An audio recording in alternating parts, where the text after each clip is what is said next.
አማራ ክልል የሚካሄደውን የሉና ተጋድሎ በተመለከተ ያሉትን መረጃዎች በየጊዜው ያቀርበን እንገኛለን። ዛሬ ሰሜን ሸዋ ያለውን አጠቃላይ ሁኔታ በተመለከተ የአማራ ፋኖ ህዝባዊ ድርጅት የሸዋ ጠቅላይ ግዛት እዝ ወታደራዊ ገድሎችን አስመዝግቧል። እንደዚሁም በዓሉን አስመልክቶ አንዳንድ መግለጫዎችን መልእክቶችን አስተላልፈዋል። ይህም በተመለከተ የእዙ ቃል አቀባይ ሻለቃ አበበ ሙላት መስመር ላይ ይገኛል። በጣም ነው ማመሰግነው ሻለቃ አበበ፣ እንኳን ለብርሃነ ልደቱ አደረሳችሁ በማለት ውይይታችንን እንጀምራለን። አመሰግናለሁ መሳይ። በቅድሚያ በዛሬው ዕለት የተካሄዱትን የግንባር አውደ ውሎችና በተለይም አጠቃላይ የመላው የክርስትና እምነት ተከታይ በሙሉ የሚያከብረው የገና በዓልን አስመልክቶ ለማህበረሰባችን የክርስትና እምነት ተከታዮች እንኳን አደረሳችሁ መልእክት በሚዲያ እንዳስተላልፍ ስለጋበዝከኝ በታላቁ የአማራ ህዝብና የአማራ ፋኖ ህዝባዊ ድርጅት እንዲሁም በመላው የአማራ ፋኖ ጀግኖች ሰማዕታት ስም ላቅ ያለ ምስጋናዬን አቀርባለሁ። መሳይ እንግዲህ በክርስትና እምነት አስተምሮ ዘመን የማይቆጠርለት አምላክ ሰውን ለማዳን ሰው ሆኖ ዘመን ተቆጥሮለት ከድንግል ማርያም በመወለዱ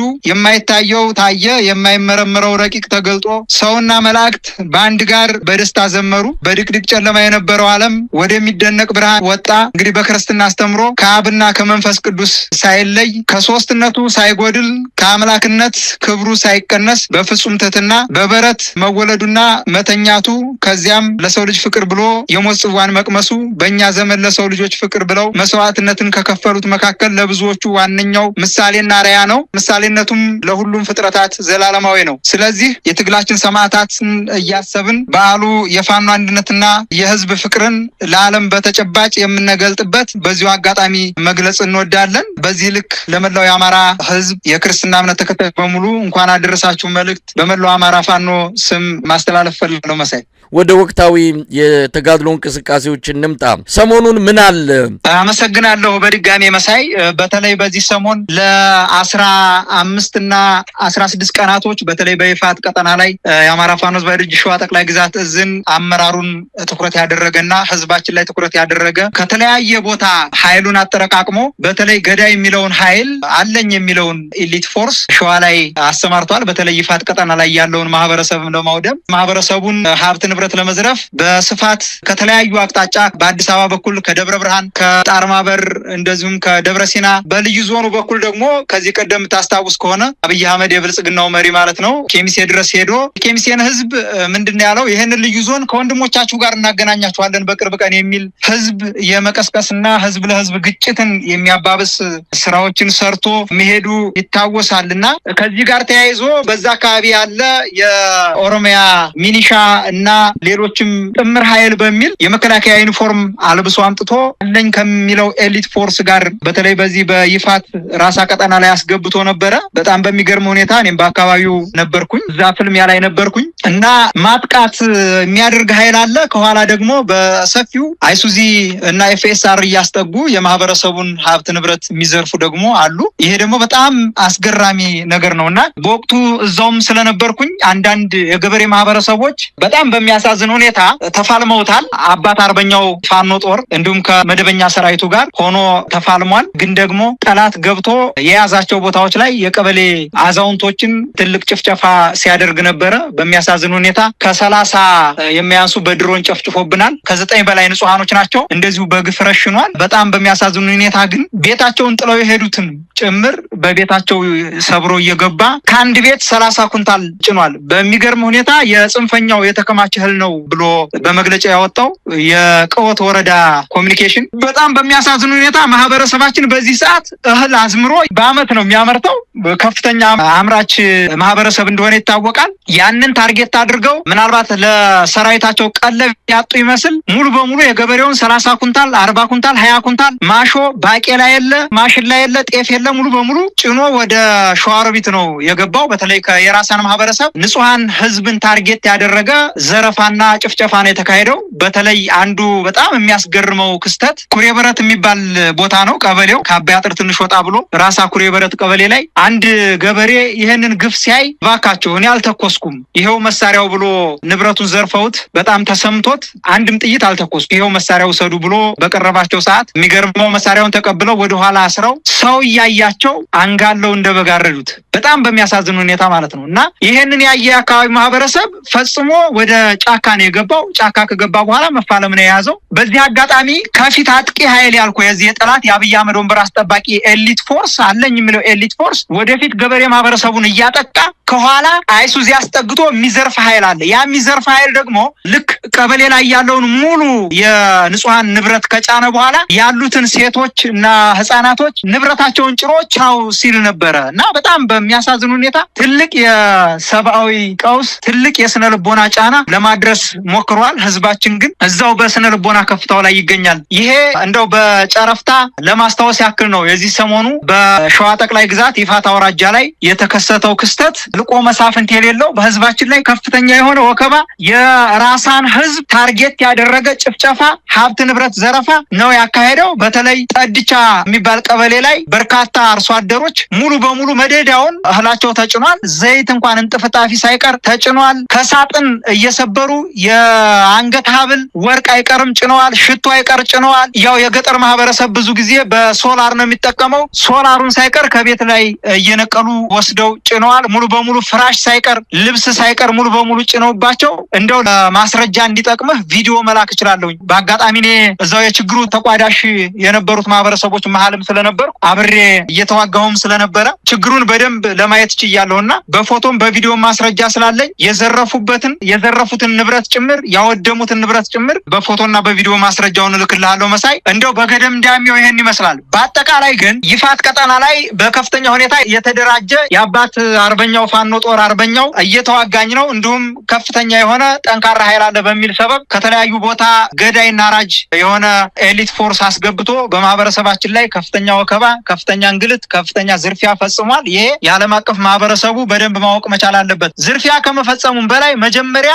በማህበረሰባችን ላይ በርካታ ገበሬዎችን ገሎብናል። በእስር ላይ ያሉ ከዚህ በፊት በምርኮ የያዝናቸው የመከላከያ ሰራዊት በእስር ላይ እንዳሉ ሙሉ በሙሉ ፈጅቷቸዋል። እነሱንም በድሮን በሚያሳዝን ሁኔታ በርካታ ንጹሃኖች ነው የሞቱት። ይሄ ደግሞ ስሬ ብሎ የአማራን ህዝብ ለመጨፍጨፍ ከተለያየ ቦታ ያጠራቀመውን ኃይል ይዞ መጥቶ ይህንን የሰብአዊ ድርጊት ትልቅ ወንጀል ሰርቷል። የራሳን ህዝብ ታርጌት ያደረገ ብቻ ሳይሆን እንዳጠቃላይ የአማራን ህዝብ ከምድረ ገጽ ለማጥፋት እየሰራ ያለውን ስራ ቁልጭ አድርጎ በሚያሳይ መልኩ በራሳ ህዝብ ላይ ፈጽሞታል። መቼም ቢሆን ይቅር ልንለው የማንችል በህዝባችን ላይ በደል ተፈጽሟል። ከዚህ በኋላ በጋራ ቆመን ልጅ፣ አዋቂ፣ ህፃን፣ አዛውንት ሳይል ልንፋለመው ራሳችንን አዘጋጅተናል ማለት ነው የምፈልገው። ሌላው ታህሳስ 28 2018 ዓ.ም እንደ አፋሕድ ያወጣነው መግለጫ አለ። ለገና በዓል እንኳን በሰላም አደረሳችሁ ከሚለው ጎን ለጎን በዚህ ዋዜማ የአፋሕድና አፋብኃ በወሎ ቤተ አማራ በጋራ ታላቅ ድል ተቀዳጅተዋል። ታህሳስ 28 በጋራ መቆም አብሮነታችንን ያበሰረ ዕለት ነው። ከሁሉም አስቀድሞ ግን ለመላው የክርስትና እምነት እንኳን አደረሳችሁ በሚል የተነሳንበትም ዋነኛ በዚህ በገና ዋዜማ ላይ አብረን በጋራ ከፍተኛ ተጋድሎ፣ ትንቅንቅ፣ አብሮ መሞት፣ አብሮ ለጋራ አብሮ መቆም፣ ለድርጅት መንደርደሪያ፣ ለአብሮነት መንደርደሪያ የሆነ ትግል አድርገናል። እንግዲህ ዛሬ ታህሳስ 8 2018 ዓ.ም ከንጋቱ 11 ሰዓት ጀምሮ በወሎ ቤተ አማራ በርካታ ወረዳዎች ታላቅ ተጋድሎ ሲደረጉላል። በወረዳዎቹ ላይ ከአማራ ፋኖ ብሔራዊ ኃይል አፋብኃ ምስራቅ አማራ ቀጠና ምኒልክ እዝና ከአማራ ፋኖ ህዝባዊ ድርጅት አፋሕድ ሸዋ ጠቅላይ ግዛት እዝ እንዲሁም ወሎ ቤተ አማራ ጠቅላይ ግዛትና ከአፋሕድ ጎጃም ጠቅላይ ግዛት እዝ የተውጣጡ ስን ሻለቆች እንዲሁም የክፍለ ጦር የኮርና የእዝ ቃኞች ተቀናጅተው ዘመቻ ስንታየው ማሞ ወይም በቅጽል ስሙ ራምቦ ማለት እንግዲህ ከዚህ በፊት እንደምናስታውሰው ከወሎ ሸዋ ድረስ ከሸዋ ወሎ ድረስ እየተንቀሳቀሰ የደፈጣ ውጊያ የደፈጣው ስፔሻሊስት የሚባለው ምርጡ ወንድማችን በሱ ስም የተሰየመ ዘመቻ ነው። ይሄንን እንግዲህ ዘመቻ ራምቦ ተብሎ የተሰየመበትን የአንድነት ማብሰሪያ የተጠና ኦፕሬሽን አድርገው ጠላት ከፍተኛ ጉዳት ያስተናገደበትና በጠላት ላይ ከፍተኛ ኪሳራ የደረሰበት ሁኔታ ነው ያለው። እንግዲህ በከላላ ወረዳ ቦታዎቹን ለመጥቀስ ያክል በጢርጢራ፣ በጃማ ደጎሎ፣ በተንታጅባር፣ በመቅደላ፣ በወግዲ፣ በልጓማ፣ በውጫሌ፣ በለገሂዳ፣ በለጋምቦ፣ በሐይቅ ዙሪያና በሌሎች ተጨማሪ የወሎ ቤተ አማራ ቀጠናዎች በተደረጉ ውጊያዎች በርካታ ቁጥር ቁጥር ያለው የአገዛዙ ሰራዊት ሙትና ቁስለኛና ምርኮኛ ሆነዋል። የጠላት በርካታ ካምፖቹ ተደምስሰዋል ማለት ነው። በተጨማሪም መቅደላን ጨምሮ ሌሎች የወረዳ ከተሞችን በጥምር የፋኖ ኃይሎች የተያዙበት ሁኔታ ነው ያለ። ዝርዝሩን እንግዲህ ከበዓል በኋላ ለማቅረብ ያንን ሰብሰብ አድርጎ ሁለቱም ድርጅቶች በጋራ የተዋጉት አብዛኛውን ቀጠና ሸፍኖ አፋብሃ ምስራቅ አማራ ቀጠና ምኒልክ ዕዝ በኩልም እንደዚሁ ከሐይቅ ጀምሮ በርካታ ቦታዎችን የሸፈነ በተለይም ጠላት ወደ አንድ በኩል ወደ ደሴ በኩል እየተጠቀለለ የሄደበት ሁኔታና ከደሴና ከኮምቦልቻ ኃይል እያመጣ ወደውጊያ ወደሚካሄድባቸው ቦታዎች ላይ በማሰራጨት ሙከራ ያደረገ ቢሆንም አልተሳካለትም። ግን ደግሞ በተወሰነ ቦታ ላይ ተሸብቦ እንዲቀመጥ ተደርጓል። በመጨረሻም እንግዲህ ከሁሉም በላይ አስቀድመን በመላው ዓለም ያለው የክርስትና እምነት ተከታይ እንደዚሁ መልካም በዓል ይሁንላችሁ የሚል መልእክቴን እያስተላለፍ ሰማዕታቶችን እያሰብን በዓሉ የፋኖ አንድነትና የህዝብ ፍቅርን ለዓለም በተጨባጭ የምንገልጥበት ዋዜማ መሆኑን በዚሁ አጋጣሚ መግለጽ እንወዳለን። በጣም አመሰግናለሁ ሻለቃ አበበ። እንግዲህ ሁለቱ የአማራ ፋኖ አደረጃጀቶች ከዚህ በፊት እርስ በርስ የሚታኮሱ የነበሩ ዛሬ ግን ቃታቸውን ወዴት እንደሚስቡ ተረድተው እውነት ለመናገር ትልቅ ዜና ነው። ለአማራ ህዝብ ትልቅ ፎይታ ነው። ለኢትዮጵያ ህዝብም እንዲህ አይነቱ የጋራ ወታደራዊ እንቅስቃሴ እየተለመደና እየተጠናከረ መጥቷል። እንደዚህ ላይ ምን ማለት ይቻላል? ስርዓቱ ምን ያክል አስከፊ ዘረኛ እንደሆነ በህዝባችን ላይ ያወጀው የጥፋት አዋጅን መሰረት አድርጎ ከዚህ በፊት ከነበረው የጎንዮሽ ትግል ወጥተን በጋራ ጠላት ላይ የምንዘምትበትን የምክክር መድረክ ከጀመርን ሰነባብተናል። ያም በተጠናከረ መልኩ ቀጥሎ እንግዲህ የመጨረሻው ምዕራፍ እየተጠበቀ ያለበት ሁኔታ ነው ያለ። ወደ ዝርዝር ሀሳቦቹ መግባት አልፈልግም። እንደው በአጠቃላይ ግን ጠቅለልስ አድርገው የአማራ ፋኖ ሆኖ ወደ ጎን ወንድም ወንድሙ ላይ ሊተኩስ የሚችል ኃይል ከዚህ በኋላ እንደማይኖር በሙሉ ልቤ በእርግጠኝነት መናገር ፈልጋለሁኝ። ይሄንንም ላረጋግጥልህ እወዳለሁ። ከዚህ በኋላ ፋኖ ሆኖ በፋኖ ላይ ቃታ የሚስብ ሊኖርም አይችልም።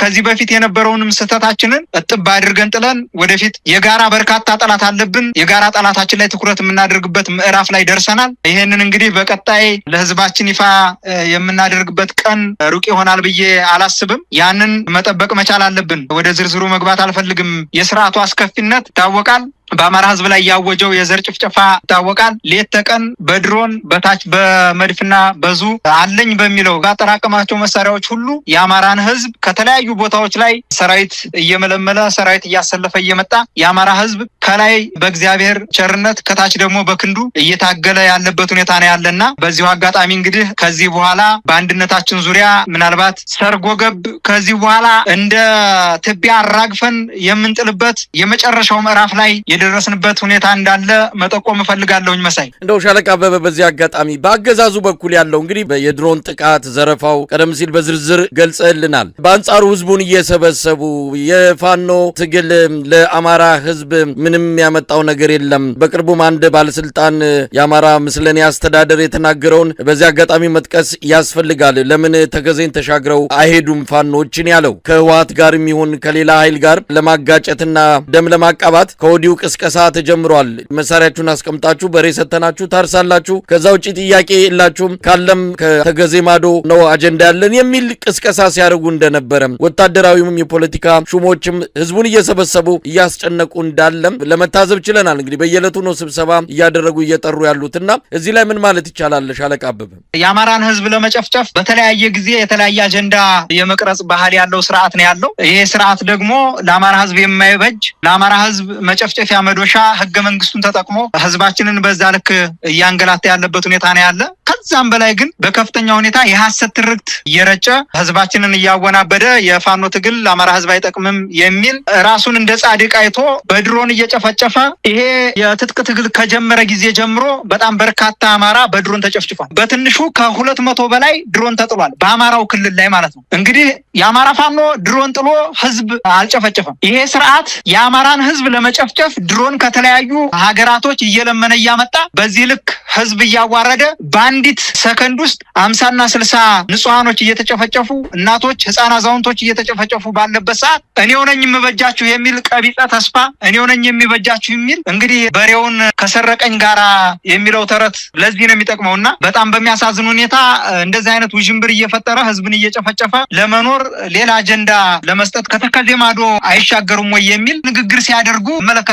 ያው እንግዲህ ይታወቃል፣ አሸናፊዎች እንደሆንን ይታወቃል። ተሸናፊ ከሆንን ወደ የትም አንገባም። ነገር ግን አሁን ህዝብን እያወናበድን የተለያየ ታርጋ እየለጠፍን በፕሮፓጋንዳ ሀሳብ እያስቀየርን ትግሉን ወደ ተከዜ ማዶ እናሻግራለን የሚል ቀቢጸ ተስፋ ኖሯቸው ነው። ከዚህ በፊት አድነናቸዋል። አዎ ህወሓት እንቅስቃሴ በምታደርግ ሰዓት እንግዲህ ሆ ብለን ተነስተን ያዳኑ እኛ ነን። ያቃል አቅማችንንም ያቃል። አሁንም ያችን የውንብድና አካሄድ ለመሄድ ሙከራ እያደረገ ያለበት ሁኔታ ነው ያለ። ከዛም አልፎ ተርፎ ደግሞ የአማራ ወጣት ወይም በትጥቅ ትግል ላይ ያለ አካል መግባት አለባችሁ ወደ ሰላም ድርድር በሬ ይገዛላቸው ምናምን እያለ በሬውንና ሀብት ንብረቱን ትቶ እኮ ነው ወደ ትግል የገባው የአማራ ህዝብ። የአማራ ህዝብ እኮ በሬ አይደለም የቸገረው፣ በህይወት የመኖር ያለመኖር ዋስትናው ስላልተረጋገጠለት ብቻ ነው ወደ ትግል የገባው። በሰላማዊ መንገድማ ለረጅም ጊዜ ጠይቀናል። ከ1997 ጀምሮ በሰላማዊ መንገድ የነበሩ ጥያቄዎች አልተመለሱም። በርካታ ጥያቄዎች ተጠይቀዋል። በሰላማዊ መንገድ አልሆን ሲል ነው ወደ ትጥቅ ትግል የገባ ነው፣ በአፈሙዝ የገባ ነው። እውነት ለመናገር በሰላማዊ መንገድ ጠይቀን ምንም አይነት ምላሽ ያልተሰጣቸው ምንም አይነት ትኩረት ያልተሰጣቸው የአማራ ህዝብ ኮዞች በአሁኑ ሰዓት በዚህ የአማራ ህዝብ የትጥቅ ትግል መሰማት ጀምረዋል። ቢያንስ ሞታችን መሰማት ተጀምሯል። ቢያንስ በጅምላ መጨፍጨፋችን፣ ቢያንስ እንኳን በዓለም አቀፍ መድረክ አማራ የሚባል ነገድ መጥፋት አለበት የሚል ብሂሉን በዓለም አቀፍ መድረክ እንዲወጣ አድርገነዋል። በስውር ነበረ ሲሰሩት የነበረው። ይሄንን በሰላማዊ መንገድ እየታገልን በስውር እየሄዳችሁ የአማራን ህዝብ የምትጨፈጭፉበትን መንገድ ማቆም መቻል አለባችሁ የሚል እምነት ስለነበረ ያንን በሰላማዊ መንገድ ማስቆም ባለመቻላችን ወደ አፈሙዝ ገብተናል። ወደ ትጥቅ ትግሉ ስንገባ ግን ሁሉም የራሱን ሀብት ንብረት በትኖ የወጣ ነው። በሬ ቸግሮት አይደለም ወደ ትጥቅ ትግል የገባው። 100 ሺህ ብርና 200 ሺህ ብር ቸግሮት አይደለም ወደ ትጥቅ ትግል የገባው። ምናልባት እንደው ሀብት ንብረት እንቁጠር ብንል እኮ አብይ አህመድና በዙሪያው ያሉ ካቢኔዎች ደሞዝ የኛን ያክል እንኳን አይሆንም ነበር። እንደው በደሞዝ ክፍያ ወይም በአኗኗር ዘይቤ ወይም በኢኮኖሚም ቢባል እኛ ጋር አይደርሱም ነበር። ዛሬ ወንበሯ ላይ ቁጭ ብለው በሙስናና በሌብነት በዘረፋ እያካበቱ የአማራን ህዝብ ለመጨፍጨፊያ እየተጠቀሙበት፣ እነሱም ዘር መንዘራቸውን ወደ ውጪ እያወጡ የአማራን ህዝብ እያስጨፈጨፉ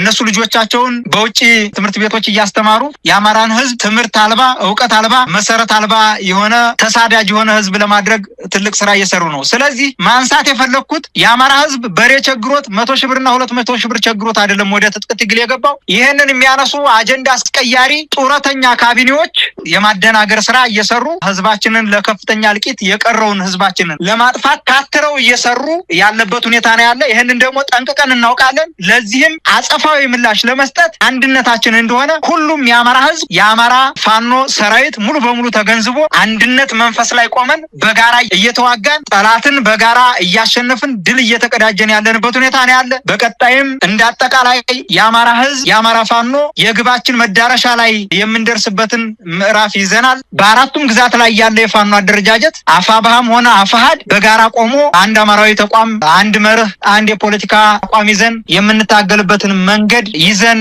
እየተንቀሳቀስን ያለንበት ሁኔታ እንዳለ በዚሁ ጠቆም ማድረግ እፈልጋለሁ። መሳይ በጣም አመሰግናለሁ። ሻለቃ አበበ ሙላት የአማራ ፋኖ ህዝባዊ ድርጅት ሸዋ ጠቅላይ ግዛት እዝ የህዝብ ግንኙነት ክፍል ኃላፊ፣ ለነበረን ቆይታ በጣም አመሰግናለሁ። ለመላ ፋኖ ታጋዮች፣ ለትግሉም ደጋፊዎች እንኳን ለብርሃነ ልደቱ አደረሳችሁ በማለት ባንከር ሚዲያ ቤተሰብ ስም መልካም ምኞቴን እገልጻለሁ። መልካም ቀን፣ መልካም በዓል። አሜን። ለሁላችንም መሳይኔም በጣም አመሰግናለሁኝ።